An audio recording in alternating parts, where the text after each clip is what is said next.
and right now it does not include women's safety among them. Will my honourable friend give way on that point? Jess Brown-Fuller. I thank my honourable friend. She's making a passionate speech about how we build in this country and the considerations that we need to make. In my constituency of Chichester, we've had a large-scale development called Minerva Heights that was planned to be built in phases, and lighting down St Paul's Road, which connects the first phase to other centralised communities, was meant to be delivered before phase 2 was going to be built out. Well, phase 2 is not yet coming because they can't sell the homes on phase 1.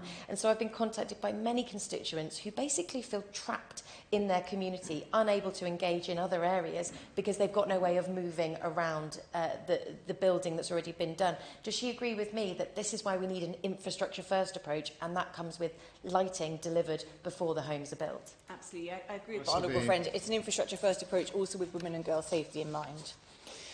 I hope with all sincerity that MHCOG's official view isn't the one which was set out by whoever gave that comment to The Guardian.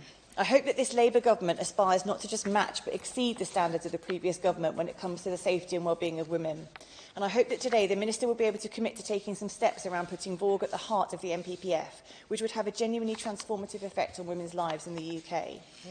So along with a series of experts in the fields of urban design and planning, I'm calling on the government to commission an independent review, a serious, systematic review into violence against women and girls in the built environment.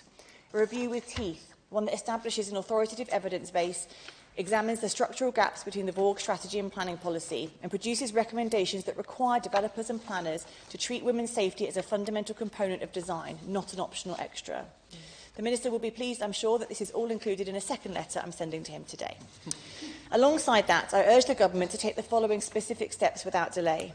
To amend the NPPF to explicitly require consideration of women and girls' safety, particularly in chapters 8 and 12, so that local authorities have a clear national mandate to act. To update the National Design Guide and National Model Design Code to include substantive guidance on designing for women's safety, drawing on the international best practice that already exists and is well evidenced. To require major developments to demonstrate how they contribute to SDG 5.2 and 11.7, commitments this government has already made on the world stage. And to introduce gender impact assessments for large-scale developments as a standard part of the planning process. I would also urge the Government to look seriously at gender budgeting as a tool for local authorities when designing streets, parks and public spaces. And gender budgeting doesn't mean ring-fencing money for women. It means asking at the point of allocation who benefits from this spending and whether that distribution is equitable. Vienna, Helsinki and Seoul have all used gender budgeting in public space design to reveal and correct the systemic underfunding of spaces that